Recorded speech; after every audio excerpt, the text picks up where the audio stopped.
This year at the ICS is important to us and really demonstrates a milestone in our development of the reusable technology. Why? Because we're going to demonstrate for the first time that I can recall, even in all the J's, JECs and all the shows we've done in the past, many years going back, we're going to demonstrate how to mould an undercut situation in a closed mould environment. For example, right beside me here is this planter, a classic example of how we got the return edge of the moulding here. This has come out of the mould that way.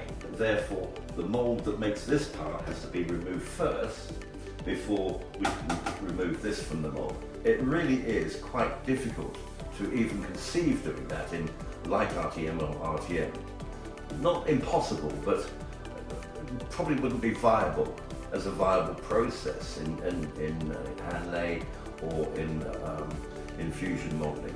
But for the reusable membrane technology, the idea is to say, well, it is quite simple, and that's what we're going to demonstrate at the show. Just to make sure that we all understand that. Here is the half of the actual part, and as I turn it around, you can see that that's not going to come out of the mould. If the mould goes over the top here, it's going to lock it. So we're going to remove that, then take the component out.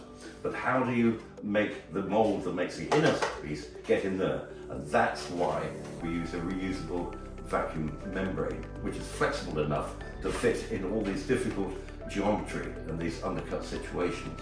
So if you really want to see how this is done, click on the link. You will be informed when to come, what we're going to do, and when it's going to be completed.